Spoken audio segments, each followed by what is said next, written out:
Good morning students, how are you? Fine, very well.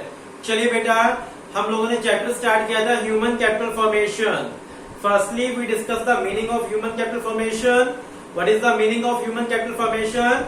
Human capital formation mean to increase large number of person educated, skilled, talented, so that economic and political development of nation become possible. Clear है meaning आप सबको? Then we discuss the difference between the physical capital, financial capital and human capital. Then we discuss the source of human capital formation, how we can make more and more human capital formation. What are the sources of human capital formation? Sources are expenditure on education, ठीक है, expenditure on health, on the job training, study program for adults, migration.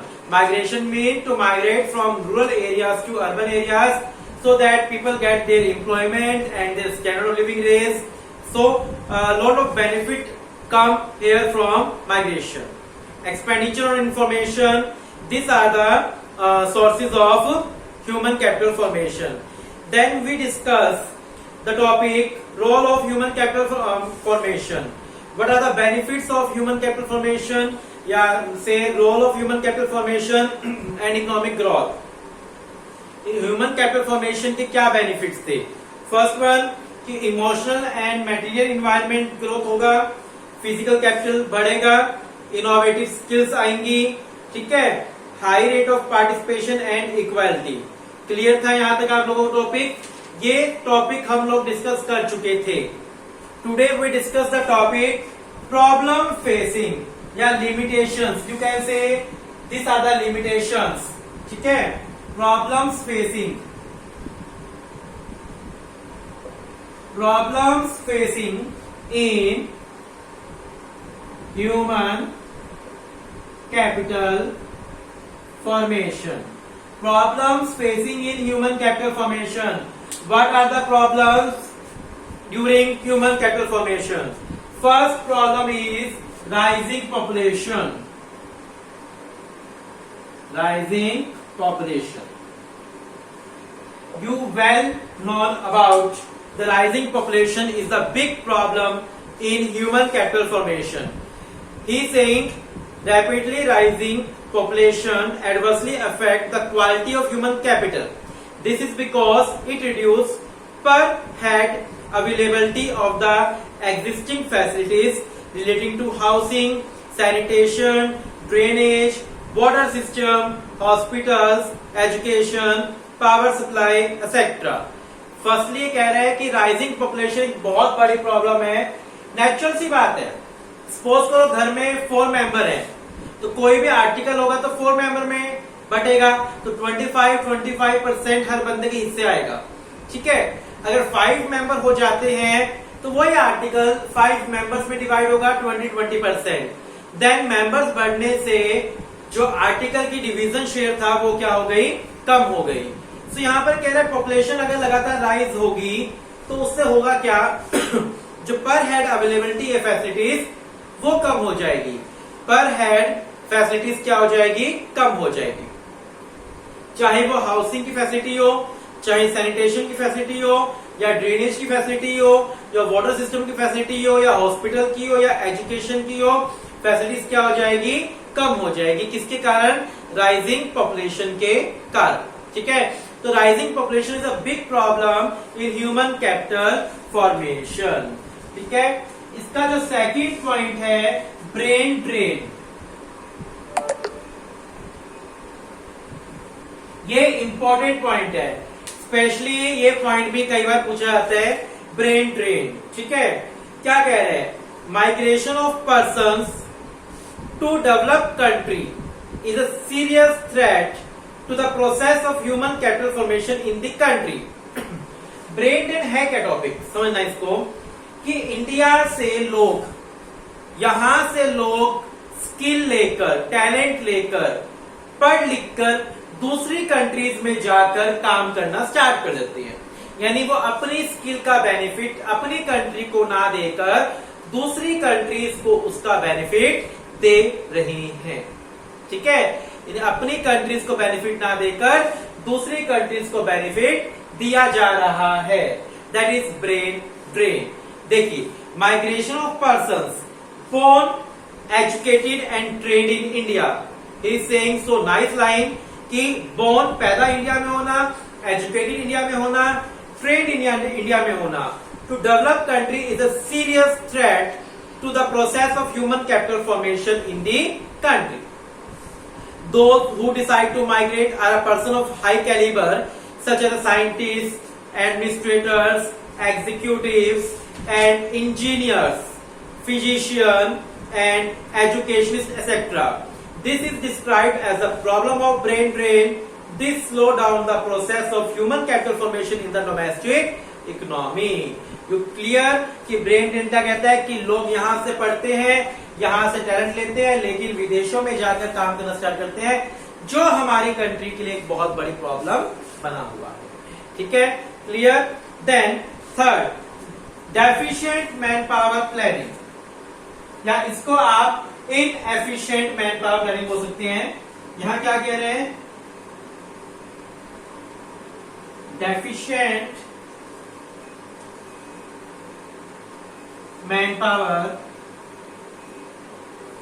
Planning, deficient manpower planning ये क्या कहता है, not enough efforts have been made to maintain the demand supply balance of ever rising labour force in the country. As a result, India is facing an explosive problem relating to graduate unemployed. It is sad reflection on the wastage of human power, human skill.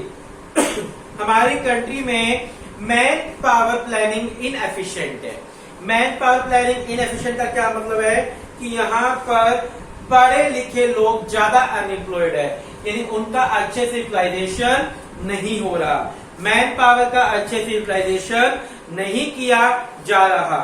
Deficient manpower planning रहती है, जिसके कारण हमारी country में human capital formation एक problem face कर रहा है। यहाँ पर डेफिशिएंट मैन पावर प्लानिंग समझ आ गया। Not enough efforts have been made to maintain the demand-supply balance of the ever-rising labor force in the country. Got it? Rising population, brain drain, deficient manpower planning. ठीक है, तीनों point clear है। क्या क्या problem face की जाती है during human capital formation? Rising population is a big problem in human capital formation because due to increasing population distribution system हमारा क्या होता है, डिस्ट्रॉय हो जाता है यहाँ पर।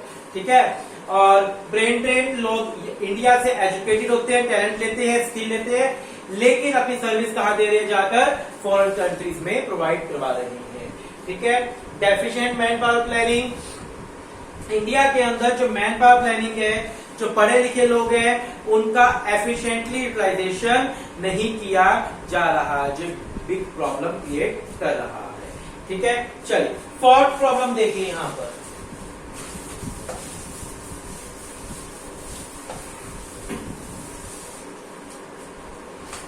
फोर्थ प्रॉब्लम जो है हमारी, वो क्या है, इनएफिशिएंट या insufficient on the job training.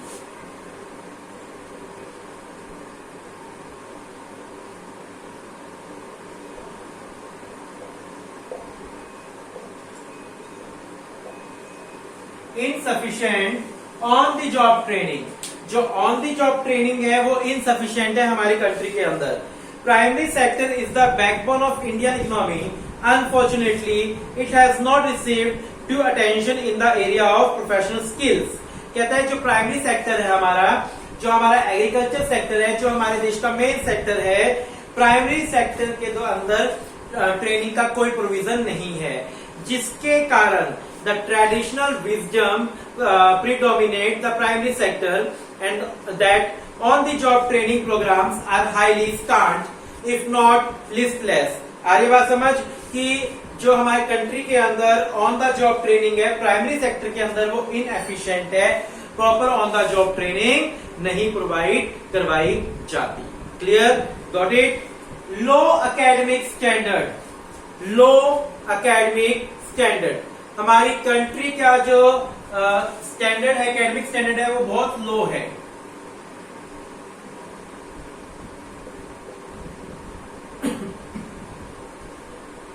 Low academic standard, यानी एजुकेशन सिस्टम हमारी कंट्री का अच्छा नहीं है, जहां पर स्टूडेंट्स को वोकेशनल एजुकेशन बहुत अच्छे से नहीं दी जाती। वोकेशनल एजुकेशन होता है व्यावसायिक education. In our enthusiasm to spread higher education, we have been opening many universities, unmindful of their academic standards. Consequently, we have a large army of half-baked graduate and postgraduate whose deficient skill only lower the level of efficient productivity. आइए बात समझो आपको यहाँ पर कि हमारे यहाँ पर जो एकेडमिक स्टैंडर्ड है, पढ़ाई का जो स्टैंडर्ड है वो बहुत ही लो है। यानी आप सिंपल सी बात ये बोलिए कि वोकेशनल एजुकेशन प्रोवाइड नहीं करवाई जाती है स्टूडेंट्स को during study. So this are the big problems in human capital formation. ठीक है, यहां आपको ग्रीन बॉक्स में क्या दिया है, मेजरमेंट प्रॉब्लम नाम से टॉपिक दिया है। In case of physical capital formation the change can be measure in term of unit, but it is difficult in the case of human capital formation. देखो, physical capital formation के अंदर change को हम लोग major कर सकते हैं units की फॉर्म में, लेकिन ह्यूमन कैपिटल फॉर्मेशन के अंदर क्या चेंज है वो हम मेजर नहीं कर सकते। आपको टॉपिक डिटेल में नहीं करना, अभी आपको सिर्फ प्रॉब्लम्स करनी है, आगे कुछ नहीं करना। ठीक है, प्रॉब्लम्स हमने 5 डिस्कस कर ली। अब हमारे पास नेक्स्ट टॉपिक आता है education as an essential element of human resource development. Education as an essential element of human resource development. यानी यहाँ पर एजुकेशन की बात हो रही है। किसकी बात हो रही है? एजुकेशन की। जो एजुकेशन है वो ह्यूमन रिसोर्स डेवलपमेंट के लिए बहुत ही एसेंशियल है। तो यहां कहें तो बिल्कुल एसेंशियल है। Education is an essential element of human resource development. अगर हम चाहते हैं कि हमारी कंट्री में ज्यादा से ज्यादा लोग डेवलप्ड हो तो एजुकेशन एक ग्रेट सोर्स है, एजुकेशन बहुत जरूरी है। ठीक है, education implies the process of teaching, training and learning. Education एक प्रोसेस है टीचिंग का, ट्रेनिंग का और लर्निंग का। It improve knowledge and develop skill. ये हमारी नॉलेज भी इंप्रूव करता है और हमारी स्किल्स को भी डेवलप करने का काम करता है। Education is the undercurrent of economic and social change. However, compare to other countries of the world, spread of education in India has not been so encouraging. यदि दूसरे स्टेट को कंपेयर किया जाए तो इंडिया के अंदर education बहुत ज्यादा एंकरेजिंग नहीं है। Even literacy rate in the country continues to be very low. ठीक है, तो सीधा कहने का यहाँ सिंपल सा मतलब क्या है, एजुकेशन जो है वो ट्रेनिंग का, टीचिंग का और लर्निंग का सिस्टम है। Training, teaching and learning. It improve knowledge and develop skill. ये हमारी नॉलेज भी इम्प्रूव करता है और हमारी स्किल्स को भी डेवलप करने का काम करता है। देखिए ध्यान से, यहाँ एक बहुत अच्छी चीज दी है कि education and literacy are not identical terms. Education और लिटरेसी दोनों सेम थिंग नहीं है। हाँ जी बेटा, तो यहाँ पर टॉपिक क्या है, education and literacy are not identical terms. Education और साक्षरता, लिटरेसी को बोलते हैं हिंदी में साक्षरता, ये आइडेंटिकल टर्म्स नहीं है। Education is much wider concept than literacy. Education जो है वो लिटरेसी से वाइडर कंसेप्ट है। Literacy just refers to ability to read and write. सिर्फ लिखने की और पढ़ने की एबिलिटी को क्या बोलते हैं, लिटरेसी। जबकि एजुकेशन क्या होता है कि primary education, secondary education, tertiary education and higher education. While all educated people are literate. जितने भी पढ़े लिखे लोग हैं, एजुकेटेड लोग हैं, वो लिटरेट है, लेकिन all literate people are not educated. जिसको साइन करना आता है, जिसको अखबार पढ़ना आता है, वो लिटरेट है, लेकिन जरूरी नहीं कि वो पढ़ा लिखा हो, उसका डिग्री हो, 10th पास हो, +2 पास हो या हायर एजुकेशन हो। बात आगे समझ आपको? लिटरेट का मतलब होता है पढ़ना लिखना, जिसको पढ़ना आता हो, लिखना आता हो। लेकिन जिसने प्राइमरी एजुकेशन ली हो, सेकेंडरी ली हो, टर्शियरी एजुकेशन ली हो या हायर एजुकेशन ली हो, वो क्या कहलाएगा, एजुकेटेड कहलाएगा। इंपॉर्टेंस ऑफ एजुकेशन, एजुकेशन के क्या फायदे हैं भाई? Education produce responsible citizen, It develops science and technology. It facilitates use of natural and human resource of all region of the country. It expand mental horizon of the people. It help economic development through greater participation of the people in the process of growth and development.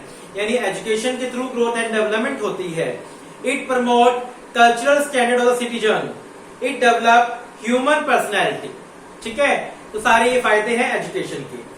Need for government intervention in education and health. Education और health के अंदर government का intervention यानी government का interfere क्यों जरूरी है हमारी एजुकेशन में और हमारे हेल्थ सिस्टम में. गवर्नमेंट का इंटरफेयर क्यों जरूरी है. This sector need huge investment with a very high fix expenditure. क्योंकि एजुकेशन के अंदर और हमारा इसके अंदर क्या नाम है हेल्थ के अंदर बहुत ज्यादा पैसे की रिक्वायरमेंट है. ठीक है, अब उस पैसे की रिक्वायरमेंट है तो वो रिक्वायरमेंट कौन पूरी कर सकता है, वो गवर्नमेंट ही पूरी कर सकती है. It is difficult to expect private investors to invest in health and education. ये बहुत ही मुश्किल है कि प्राइवेट इन्वेस्टर से एक्सपेक्ट किया जाए कि वो लोग हेल्थ और एजुकेशन में पैसा लगाएंगे. ठीक है, इनके अंदर बहुत ज्यादा पैसा चाहिए और वो पैसा सिर्फ कौन दे सकती है, गवर्नमेंट कर सकती है. ठीक है, people in poor country like ours can not afford high price for education and health. जो हमारी कंट्री जैसी कंट्री के अंदर जो पुअर लोग हैं उनके लिए पॉसिबल नहीं है कि वो बहुत ज्यादा पैसा खर्च कर पाए एजुकेशन एंड हेल्थ के ऊपर. सो गवर्नमेंट का यहाँ पर इंटरवेंशन देना बहुत जरूरी है. गवर्नमेंट का इंटरफेयर बहुत ज्यादा जरूरी है. ठीक है, नेक्स्ट टॉपिक आपका growth of education sector in India. Growth of education sector in India. India के अंदर एजुकेशन सेक्टर का ग्रोथ कैसे कैसे हुआ. तो देखिए, पहला है expansion of general education. Expansion of general education क्या कहता है. Institutions primary and middle schools 1950-51 में कितने थे, 2.23 लाख. 15-16 में कितने हो गए, 12.70 लाख. सेकेंडरी स्कूल कितने थे, 7.4 थाउजेंड, अब कितने हो गए, 2.52 लाख. कॉलेज 578 थे, अब इतने हो गए. यूनिवर्सिटीज 27 थी 1950-51 में, अब हमारी यूनिवर्सिटीज कितनी हो गई है, 799 universities all over the country. Number of students primary में कितने थे पहले, 19.15 लाख, अब कितने हो गए, 17 करोड़. हायर एजुकेशन में कितने हो गए, पहले कितने थे, 15 लाख, अब कितने हो गए, 3.2 करोड़. हायर एजुकेशन में पहले कितने थे, 3.6 लाख, अब कितने हो गए, 346 लाख. यानी कितना एजुकेशन का स्कोप हमारी कंट्री में 1950-51 से लेकर 15-16 तक बढ़ा. तो कहता है जनरल एजुकेशन का हमारी कंट्री में क्या हुआ, एक्सपेंशन हुआ. Expansion of general education. Second है एलिमेंट्री एजुकेशन. कौन सी एजुकेशन,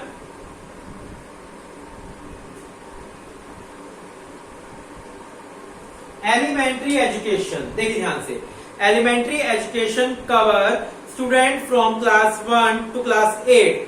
जो एलिमेंट्री एजुकेशन है तो वहां स्टूडेंट जो कवर करता है वो फर्स्ट क्लास से 8th क्लास तक होता है. Primary and middle in the age group of 6 to 14 years. The number of primary and middle school has considerably increase. जो प्राइमरी स्कूल है, जो मिडिल स्कूल है, वो लगातार इंक्रीज हुए हैं. In 1950-51 their number was 2.23 lakh. In 15-16, it increased to 12.70 lakh. However, low percentage of admission of children in the primary classes point to educational backwardness in the country. कहते school इतने खुल गए लेकिन थोड़ा सा लोगों के एडमिशन प्राइमरी एजुकेशन में, स्टूडेंट्स के एडमिशन प्राइमरी एजुकेशन में लो है. Social and economic poverty is the principal cause. गरीबी बहुत बड़ा कारण है कि जो गरीब लोगों के बच्चे होते हैं वो प्राइमरी एजुकेशन नहीं ले पा रहे हैं. जो गरीब लोगों के बच्चे वो प्राइमरी एजुकेशन हमारी कंट्री में नहीं ले पा रहे हैं. ये बहुत बड़ा रीजन है इस चीज का. तो अभी आपने क्या पढ़ा, जनरल एजुकेशन आपने पढ़ा, एलिमेंट्री एजुकेशन आपने पढ़ा. ठीक है, यहाँ पर ये ग्रीन बॉक्स वाली सारी चीजें हम लोग पढ़ते रहेंगे आराम आराम से. थर्ड क्या आपका, आज हम थर्ड पॉइंट डिस्कस कर लेते हैं, बाकी कल करेंगे. Secondary and senior secondary education. secondary and senior secondary education. In 1950-51, there was 7.4 thousand secondary and senior secondary level schools with 15 lakh students. In 15-16, the number of secondary and senior secondary schools were rose to 2.52 lakh. कितना बड़ा भाई, देखो thousands में थे, अब लैख में school हो गए. And the number of students in crore, number of students क्या हो गए, करोड़ों में खुल गए. खुल क्या गए, नंबर ऑफ स्टूडेंट्स जो हो गए वो करोड़ों में हो गए. ठीक है. 87-88 के अंदर नवोदय विद्यालय एस्टेब्लिश किए गए ताकि एजुकेशन को बढ़ाया जा सके. कब किया गया ये आपसे पूछा जा सकता है. नवोदय विद्यालय कब एस्टेब्लिश हुए, 1987-88 के अंदर. This schools provide boarding facility to students. ये जो स्कूल है वो अपने स्टूडेंट्स को बोर्ड, डे बोर्डिंग स्कूल जो बोलते हैं, बोर्डिंग फैसिलिटीज भी प्रोवाइड करवाता है. Presently now 565 Navodaya schools are functioning. अभी हमारी कंट्री में 565 नवोदय विद्यालय है. सेंट्रल गवर्नमेंट हैज एस्टेब्लिश केंद्रीय विद्यालय. केंद्रीय विद्यालय बनाए गए जहां पर जो बच्चे हैं एजुकेशन दी गई. तो हमारे कंट्री के अंदर सीनियर एजुकेशन के लिए केंद्रीय विद्यालय और नवोदय विद्यालय और बहुत ज्यादा स्कूल्स को वक्त के अकॉर्डिंग खोला गया है. आपको बहुत ज्यादा डाटा याद नहीं करना, लेकिन स्लाइटली आपको ध्यान रखना पड़ेगा कि 50-51 में कितने अपने सेकेंडरी स्कूल थे, अब कितने हो गए. तो कुछ आपको याद रखना पड़ेगा, वो आप चार्ट बना लेना. आपको क्या काम करना है, आप लोग डाटा के लिए क्या करा करो, हर चैप्टर का एक चार्ट बना लिया करो. उससे आप बार बार चार्ट पढ़ोगे तो आपको इजी हो जाएगा वो याद करना. बहुत ज्यादा मुश्किल नहीं है. इंडियन इकोनॉमी के अंदर का मैटर आपको सब बना के लिख के आना होता है, पॉइंट्स ध्यान रखने होते हैं. बाकी डाटा वाली बात आती है, डाटा आपको कुछ ना कुछ याद करना पड़ेगा, उसका हमारे पास कोई सोल्यूशन नहीं है. आ रही है बात सब अच्छे से. आज हम लोग इतना ही करते हैं, बाकी कल करेंगे. आज कितना बहुत है. Thank you. Have a nice day.